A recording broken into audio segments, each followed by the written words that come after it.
नमस्कार सभी साथियों को स्वागत करता हूं सबका इस YouTube चैनल पर। पहले तो सभी को रक्षाबंधन की बहुत बहुत शुभकामनाएं साथियों। आज मैंने सुबह ही बता दिया था कि लगभग 12 बजे के आसपास आपके टेस्ट आएंगे, क्योंकि त्यौहार है तो आप भी त्यौहार आपने भी मना लिया होगा। देखिए, हिंदी शिक्षण का स्पेशल पेपर लेकर आया हूँ, स्पेशल है, ठीक है। पूरे 30 प्रश्नों को करके जाना, और अगर 30 में 20 प्लस भी करते हो तो भाई साहब मतलब स्कोर बहुत ही अच्छा है फिर आपका। तो चलिए शुरू करते हैं। पहला क्वेश्चन देखेंगे। देखिएगा, पहला क्वेश्चन है, इनमें से कौन सा भाववाचक संज्ञा का उदाहरण नहीं है? वीर, स्वत्व, लिखाई और पारस्परिक। देखिएगा, भाववाचक संज्ञा के अंतर्गत यहाँ पर वीर जो शब्द है ये भाववाचक संज्ञा का उदाहरण नहीं है साथियों। क्यों? क्योंकि अगर वीर से वीरता रहता या फिर वीरत्व रहता तो फिर ये भाववाचक हो जाती, लेकिन वीर तो क्या है? एक विशेषण शब्द है। क्या है? ये एक विशेषण शब्द है, अतः यहाँ पर ये भाववाचक संज्ञा का उदाहरण नहीं रहेगा। पहला विकल्प सही है। प्रश्न संख्या 1 में स्वत्व, लिखाई, पारस्परिक तीनों ही भाववाचक संज्ञा के उदाहरण है।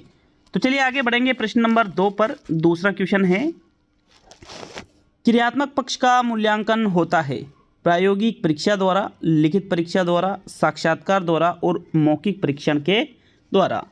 देखिएगा, आपको क्रियात्मक पक्ष का मूल्यांकन करना है तो क्रियात्मक का मतलब क्या हुआ? उसके क्रिया करने का कौशल वगैरह जो चीज़ें होती है, तो इसका मूल्यांकन प्रायोगिक परीक्षा में होता है। किस परीक्षा में? प्रायोगिक में, क्योंकि प्रायोगिक परीक्षा में प्रयोग कराए जाते हैं प्रैक्टिकली, ठीक है। तो साथियों, इस प्रकार से आपका प्रथम विकल्प प्रश्न संख्या 2 में बिल्कुल सही है। अब हम आगे बढ़ेंगे प्रश्न नंबर 3 पर। तीसरा क्वेश्चन देखते हैं। आपके प्रश्न नंबर 3 है, उस विकल्प का चयन कीजिए जिसका समास विग्रह शुद्ध नहीं है, ठीक है। प्रेम सागर, प्रेम रूपी सागर, घृतान्न घी के नहीं है, सॉरी घी में लिखा था, है ना, घी में पका हुआ अन्न, मेरी मिस्टेक है, ठीक है, टाइपिंग मिस्टेक है, लेकिन यहाँ पर घी के पका हुआ अन्न तो टाइपिंग मिस्टेक की वजह से ऐसा हुआ है। घी में पका हुआ अन्न लिखा था यहाँ पर। प्राप्तोदक, उदक को प्राप्त, रत्न जड़ित, रत्न से जड़ित। अगर आप इस अशुद्धि को में नहीं मानते हो तो फिर ये भी शुद्ध समास विग्रह नहीं है और ये भी शुद्ध समास विग्रह नहीं है। लेकिन यहाँ पर तो आंसर तो मैंने पहला विकल्प लिखा था, क्योंकि यहाँ पे जो घृतान्न है इसको घी में पका हुआ अन्न लिखा था, लेकिन मैं और के इसमें ही पूरा प्रश्न बदल गया साथियों। तो इसके लिए तो मैं माफ़ी चाहता हूँ कि भाई दो ऑप्शन यहाँ पर सही हुए, वो टाइपिंग मिस्टेक की वजह से। तो प्रेम का सागर होता है, प्रेम रूपी सागर नहीं होता है, ये तो बिल्कुल ही गलत है। लेकिन यहाँ पर घी के पका हुआ अन्न नहीं होगा, घी में पका हुआ अन्न होगा, तो ये टाइपिंग मिस्टेक की वजह से हुआ है ऐसा। तो आगे बढ़ते हैं प्रश्न नंबर 4 पर। चौथा क्वेश्चन देखते हैं साथियों। आपके प्रश्न संख्या 4 है, समस्या समाधान विधि का गुण है जीवन संबंधी समस्याओं को हल करना, सोचने की आदत विकसित करना, अपने विचारों को मुक्त रूप से विकसित करना, और इनमें से कोई नहीं। तो देखो, जो समस्या समाधान विधि होती है इसका गुण आपको बताना है। प्रश्न नंबर 4 में जो राइट आंसर है वो रहेगा आपके जीवन संबंधी समस्याओं को हल करना समस्या समाधान विधि का गुण माना जाता है, क्योंकि समस्या समाधान विधि में जो व्यावहारिक समस्याएं होती है उनको हल करवाना सिखाया जाता है। इसमें व्यावहारिक समस्याओं को या फिर जीवन से संबंधित समस्याओं को हल किया जाता है साथियों। विकल्प नंबर आपका 1 सही है प्रश्न 4 में। किसी भी प्रश्न में यदि आपको डाउट होता है कि भाई यार हमें तो इस प्रश्न में डाउट लग रहा है कि इसका आंसर तो ये होना चाहिए, क्योंकि ये जो टेस्ट है लगभग 5-7 क्वेश्चन डाउटफुल लगने वाले हैं। अभी तो नहीं लगे होंगे लेकिन लगने वाले हैं, क्योंकि टेस्ट ही ऐसा बनाया गया है आज का। लेकिन मैं एक एक को स्पष्ट करूंगा, लेकिन फिर भी अगर आपके क्लियर नहीं हो तो फिर आप कमेंट कर सकते हो कि सर हमें इस प्रश्न में ये आंसर लग रहा है। करणवाचक कृदंत प्रत्यय का चुनाव कीजिएगा। भुलक्कड़, कतरनी, अपनापन और लड़कपन। देखिएगा, करणवाचक कृदंत प्रत्यय, तो पहली चीज तो कि कृदंत प्रत्यय देखना है आपको।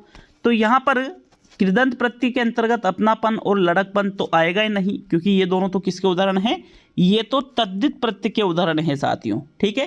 कृदंत प्रत्यय के उदाहरण कौन से हैं? एक तो भुलक्कड़ है और एक कतरनी है। करणवाचक कृदंत प्रत्यय का मतलब होता है वह प्रत्यय जो कि क्रिया का बोध कराता है। तो कतरनी जो शब्द है ये क्रिया का बोध करा रहा है, साथियों कतरनी शब्द एक करणवाचक कृदंत प्रत्यय का उदाहरण है। विकल्प नंबर आपका 2 सही है प्रश्न 5 में। नेक्स्ट प्रश्न नंबर 6 पे आते हैं। तो छठा क्वेश्चन है आपके, भाषा शिक्षण में बहुमुखी प्रयास का अभिप्राय है आगमन विधि का प्रयोग करना, तकनीकी का प्रयोग करना, सभी विषयों के शिक्षण में भाषा पर बल देना और अनेक अध्यापकों द्वारा भाषा का शिक्षण करना। तो साथियों प्रश्न नंबर 6 में बहुमुखी प्रयास के बारे में आपको बताना है कि भाषा शिक्षण में बहुमुखी प्रयास का मतलब किससे लिया जाएगा। तो देख लेते हैं इसका राइट आंसर क्या रहेगा। बहुमुखी प्रयास भाषा शिक्षण में क्या कहलाता है, सभी विषयों के शिक्षण में भाषा पर बल देना ही भाषा शिक्षण में बहुमुखी प्रयास कहलाता है।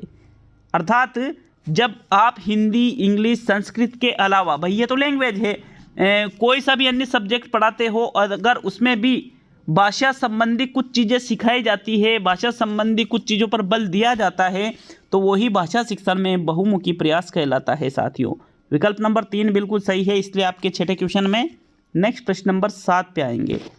तो इनमें से कौन सा देह का पर्याय है। देह मतलब क्या हुआ साथियों, अपना जो शरीर है, काया है, देह, ठीक है। मग, तीय, लोनी और गात, बताइए इनमें से कौन सा देह का पर्यायवाची आपको लग रहा है। प्रश्न नंबर 7 में राइट आंसर का चयन कीजिएगा।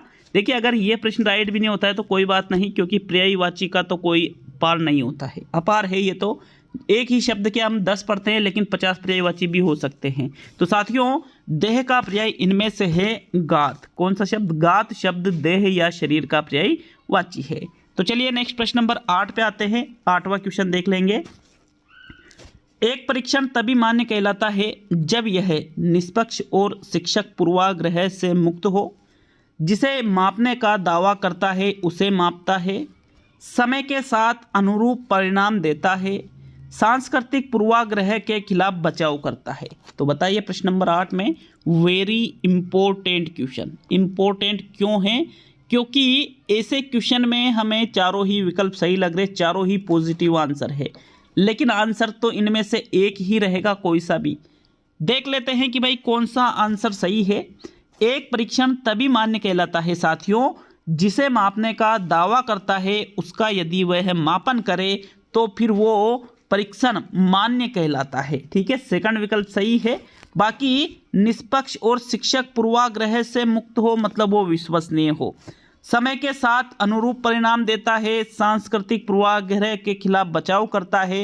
ये जो अन्य विकल्प है ये मान्य परीक्षण के मतलब उसकी वैधता से लिया जाता है, ठीक है, उसकी वैधता से। जैसे मान लीजिए कि हम बालक के ज्ञानात्मक कौशल का मूल्यांकन कर रहे हैं किसी परीक्षण के द्वारा, और ज्ञानात्मक कौशल का तो मूल्यांकन नहीं हुआ और दूसरे कौशल का मूल्यांकन हुआ, तो फिर उस परीक्षण को हम मान्य नहीं कहेंगे साथियों। विकल्प दूसरा ही सही रहेगा। अगर इस प्रश्न में फिर भी आपको डाउट है तो इस प्रश्न के लिए कमेंट कर सकते हो। अभी तो एक प्रश्न आया डाउटफुल वाला, हालांकि आंसर बिल्कुल 2 ही है इसमें। तो चलिए नेक्स्ट प्रश्न नंबर 9 पे आते हैं। 9वां क्वेश्चन है आपके, विलोम की दृष्टि से असंगत युग्म है। व्यष्टि का समष्टि, हर्ष का विषाद, फल का फूल और खंडन का मंडन। तो बताइए इनमें से असंगत युग्म कौन सा है विलोम की दृष्टि से। 9वें क्वेश्चन में जो राइट आंसर है आपके, देख लेते हैं कि भाई कौन सा आंसर सही है साथियों। तो व्यष्टि का समष्टि ही होता है, हर्ष का विषाद ही, हर्ष मतलब खुशी से लिया जाता है, विषाद मतलब दुखी से, ठीक है। खंडन का मंडन से ही लिया जाता है, लेकिन फल का तो निष्फल होगा, न कि फल का फूल। विकल्प नंबर आपका 3 सही है साथियों प्रश्न संख्या 9 में। नेक्स्ट आगे बढ़ते हैं अब हम प्रश्न नंबर 10 पर। तो 10वां प्रश्न, निम्न में से किस उपकरण का इस्तेमाल प्राय योगात्मक मूल्यांकन में किया जाता है। अध्यापक अवलोकन, परीक्षण, असाइनमेंट और इनमें से कोई नहीं। तो देखो योगात्मक मूल्यांकन और रचनात्मक मूल्यांकन दोनों अलग अलग होते हैं। हम अध्यापक अवलोकन, असाइनमेंट दोनों का प्रयोग रचनात्मक में करते हैं, जबकि जो परीक्षण या पेपर या परीक्षा जो ली जाती है उसका इस्तेमाल हम योगात्मक मूल्यांकन में करते हैं। तो विकल्प नंबर आपका 2 सही है 10वें प्रश्न में। नेक्स्ट आगे बढ़ते हैं प्रश्न नंबर 11 पर। तो 11वां क्वेश्चन देखेंगे साथियों, जिसे व्याकरण का पूरा ज्ञान हो के लिए एकल शब्द होगा। व्याकरणिक, व्याकरण, व्याकरण ज्ञाता और व्याकरण सिद्ध। देखिएगा, वह व्यक्ति जिसे व्याकरण का पूरा ज्ञान हो उसको हम क्या कहते हैं? व्याकरण कहते हैं साथियों। क्या कहते हैं? व्याकरण। दूसरा विकल्प आपका सही है। नेक्स्ट प्रश्न नंबर 12 पे आते हैं। हाँ, इस प्रश्न में भी अगर किसी को डाउट हो तो कमेंट कर सकता है। इसका तो बिल्कुल एग्जैक्टली दूसरा ही विकल्प सही है, हालांकि कि भाई व्याकरण का मतलब होता है व्याकरण, जिस व्यक्ति को व्याकरण का पूरा ज्ञान हो। तो चलिए नेक्स्ट प्रश्न नंबर 12 पे आते हैं। आपके 12वां प्रश्न ये देखिएगा, प्रश्न नंबर 12 को, कोरोना महामारी के दौरान दूरदर्शन डीडी राजस्थान पर चलाए गए शिक्षा कार्यक्रम का नाम क्या है? शिक्षा दर्पण, शिक्षा वाणी, शिक्षा दर्शन, शाला दर्पण। देखो, प्रश्न नंबर 12 में जो सही आंसर रहेगा आपके, जो कोविड अभी चला था, अभी भी चल रहा है, हालांकि एग्ज़ाम आपके सही से हो जाए। मेरा तो भाई यही है कि इतने दिनों से एग्ज़ाम नहीं हो रहा है, कोविड की वजह से रुक रहा है ये चीज़ें। तो एग्ज़ाम आपके बिल्कुल पास आ गया है और अभी ऐसा मैं राजस्थान में कुछ लग नहीं रहा है कि भाई कोविड की वजह से एग्ज़ाम आगे जाएगा, क्योंकि फिक्स चीज़ हो चुकी है ये। तो आप यूँ मानो 35 दिन जो आपके पास ये बच रहे हैं, ये आपकी लाइफ के बहुत ही इंपॉर्टेंट दिन है साथियों। आपने पहले क्या किया वो ज़्यादा इंपॉर्टेंट नहीं रखता, अब जो 35 दिन में आप करने वाले हो वो बहुत बड़ी चीज़ है। तो देखो, कोरोना महामारी के दौरान जो दूरदर्शन पर डीडी राजस्थान पर चलाया गया जो शिक्षा कार्यक्रम था उसका नाम है शिक्षा दर्शन। किस नाम से चलाया गया था? शिक्षा दर्शन नाम से कार्यक्रम चलाया गया था साथियों डीडी राजस्थान पर। तो चलिए आगे बढ़ेंगे प्रश्न नंबर 13 की ओर। 13वां क्वेश्चन देख लेते हैं। आपके ये रहा 13वां क्वेश्चन। इनमें से कौन से विकल्प में सभी शब्द अशुद्ध है? प्रदर्शिनी, अनाधिकार, दुगुनी, कुमुदनी, लौकिक और अभयारण्य, द्विधा, तत्वाधान, प्रशंसा, कनिष्ठ, निषिद्ध, कटहरा। तो बताइए इनमें से सभी शब्द आपको किस विकल्प में अशुद्ध लग रहे हैं? राइट आंसर देख लेते हैं। देखो, प्रदर्शिनी ये बिल्कुल अशुद्ध शब्द है। शुद्ध शब्द होता है प्रदर्शिनी, ठीक है, यहाँ पर ये अशुद्ध शब्द है। अनाधिकार, अनाधिकार अशुद्ध है, शुद्ध शब्द होता है अनधिकार, ठीक है। दुगुनी, लेकिन साथियों ये शब्द शुद्ध है, ठीक। कुमुदनी, कुमुदनी नहीं होता है, कुमुदिनी होता है, तो ये अशुद्ध हो गया। लौकिक, लौकिक में यहाँ पर ये बड़े ओ की मात्रा लगती है डबल वाली, यह अशुद्ध हो गया। अभयारण्य, बिल्कुल साथियों ये अभयारण्य एक शुद्ध शब्द है, तो फिर ये भी आपका आंसर नहीं है क्योंकि सभी शब्द आपको अशुद्ध देखने थे।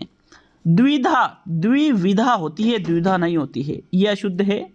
तत्वाधान, तत्वाधान होता है साथियों, ये भी अशुद्ध है। और प्रशंसा, ये भी अशुद्ध है। तो ये तीनों ही विकल्प अशुद्ध है, इसलिए आपके प्रश्न नंबर 13 में कौन सा विकल्प राइट रहेगा? तीसरा विकल्प 13वें क्वेश्चन में सही है। नेक्स्ट प्रश्न नंबर 14 को देख साथियों, 13वें क्वेश्चन में चौथे विकल्प में भी बता देता हूँ। कनिष्ठ जो शब्द है ये एक अशुद्ध शब्द है। कटहरा, साथियों निषिद्ध, निषिद्ध यहाँ पर जो शब्द है ये एक शुद्ध शब्द है, तो फिर इस प्रकार इसमें भी सभी शब्द अशुद्ध नहीं हैं। ओनली तीसरा ही विकल्प आपके 13वें क्वेश्चन में सही है। नेक्स्ट आते हैं अब हम प्रश्न नंबर 14 पर। 14वां क्वेश्चन है, शिक्षण की जिस विधि में शिक्षक अत्यधिक सक्रिय व छात्र अत्यधिक निष्क्रिय रहते हैं उस विधि का नाम है? अवलोकन विधि है, कहानी विधि है, प्रश्नोत्तर विधि है या नाटकीकरण विधि है? तो प्रश्न नंबर 14 में सही आंसर दीजिए कि कौन सा आंसर सही है।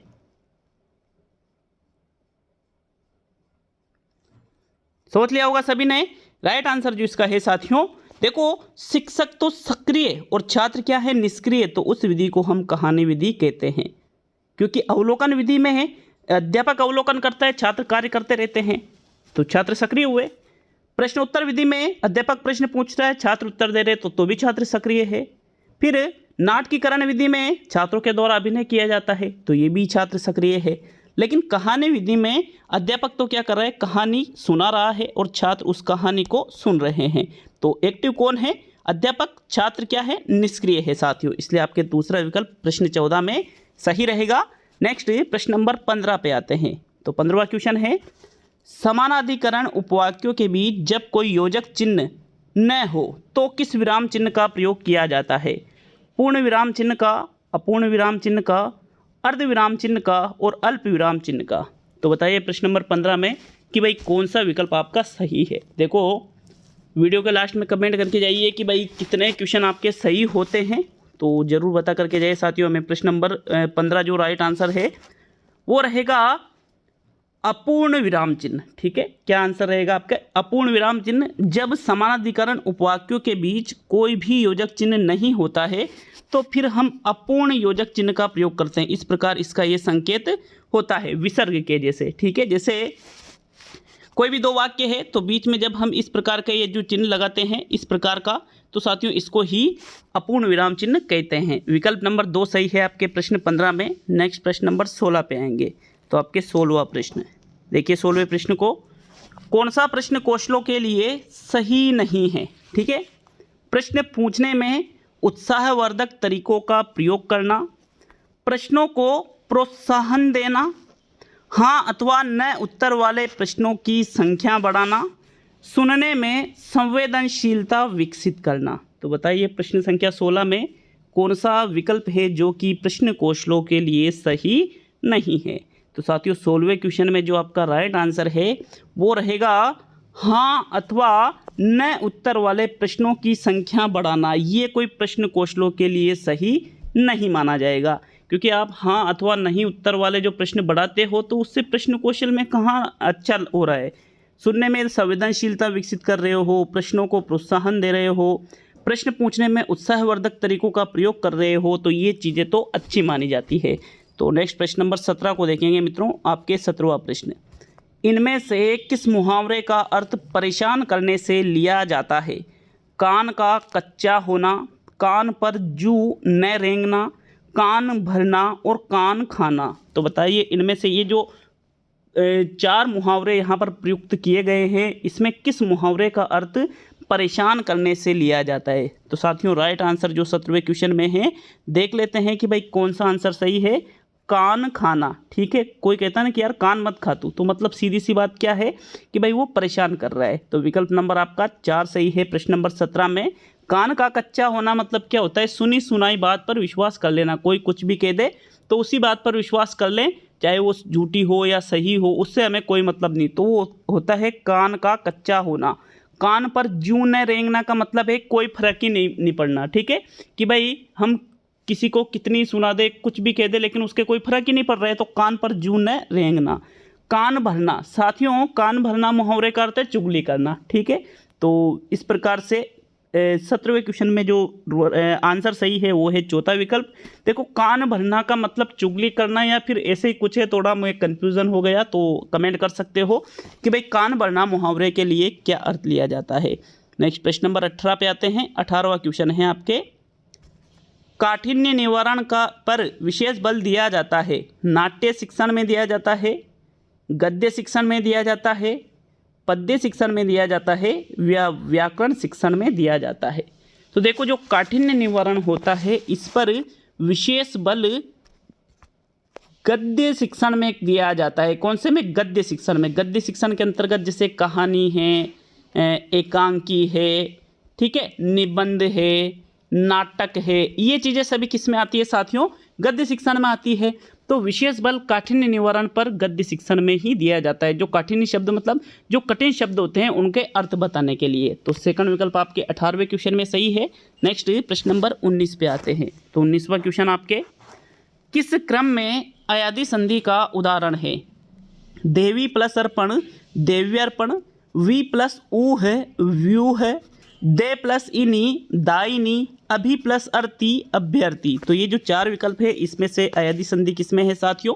देखो देवी प्लस अर्पण, देवी अर्पण होता है जो कि यण संधि का उदाहरण है। ठीक है, वी प्लस ऊ है, व्यू है ही होता है जो कि ये भी यण संधि का ही उदाहरण है। दे प्लस इनी दाइनी बनता है जो कि साथियों अयादी संधि का उदाहरण है। ठीक है, आई का आई बन जाता है दाइनी। ठीक है, तो यहाँ पे तीसरा विकल्प आपके 19वें क्वेश्चन में सही है। बाकी जो अभी प्लस अर्थी अभ्यर्थी है ये भी यण संधि का ही उदाहरण है। तो इस प्रकार ये तीनों विकल्प तो यण के हैं और ये तीसरा जो विकल्प है दाइनी वाला ये अयादी संधि का उदाहरण है। ओनली थर्ड विकल्प राइट रहेगा प्रश्न 19 में। नेक्स्ट प्रश्न नंबर 20 पे आते हैं।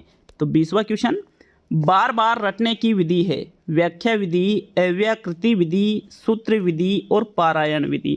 तो देखो कंठस्थीकरण करना या बार बार रटना, इस पर विशेष बल दिया जाता है पारायण विधि में। किस विधि में दिया जाता है विशेष बल साथियों?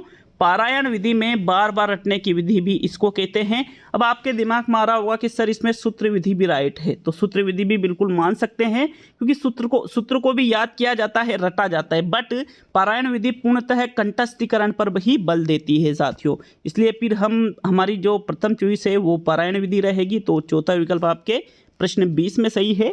नेक्स्ट आते हैं अब हम प्रश्न नंबर 21 पर। 21वां क्वेश्चन देखेंगे मित्रों। ये देखिए 21वें क्वेश्चन को। राजस्थानी भाषा में प्रयुक्त शब्द ठेपाड़ का अर्थ क्या होता है?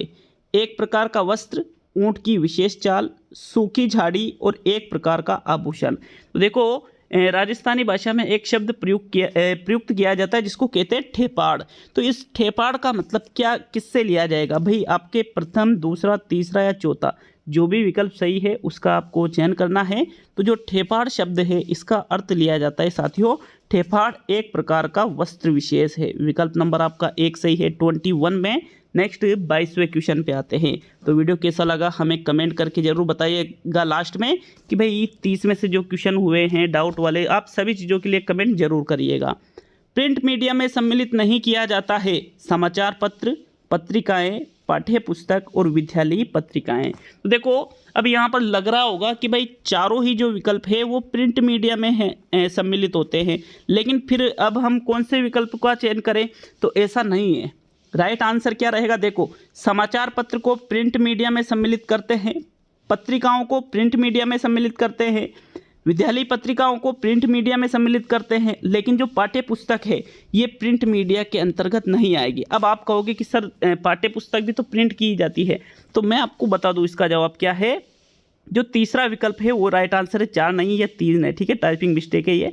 तो देखो पाठ्य पुस्तक तो एक निश्चित चीज होती है जो कि हमारे शिक्षण का हिस्सा है। शिक्षण की जो एक औपचारिक चीज़ों के अलावा जो अन्य चीज़ों से हम शिक्षण कराते हैं, तो फिर उनको हम जो अन्य चीज़ें प्रिंटेड है, ठीक है, पाठ्य पुस्तकों के अलावा वो सभी चीज़ें प्रिंट मीडिया में आएगी, लेकिन पाठ्य पुस्तक नहीं आएगी साथियों। विकल्प नंबर आपका 3 सही है प्रश्न 22 में। नेक्स्ट आगे बढ़ते हैं प्रश्न नंबर 23 पर। तो 23वां क्वेश्चन है आपके 99 के फेर में पड़ना मुहावरे का अर्थ है गिनती के फेर में पड़ना, व्यर्थ के चक्कर में फंसना, धन जोड़ने की चिंता में रहना और आगे पीछे होना। तो देखो 99 के फेर में पड़ना एक मुहावरा है और इस मुहावरे का जो राइट आंसर है वो रहेगा धन जोड़ने की चिंता में रहना। थर्ड विकल्प आपके 23 में सही है साथियों, क्योंकि कोई लोग कहते करे वो तो 99 के फेर में पड़ गया, मतलब उसको तो हमेशा धन जोड़ने की चिंता लगी रहती है।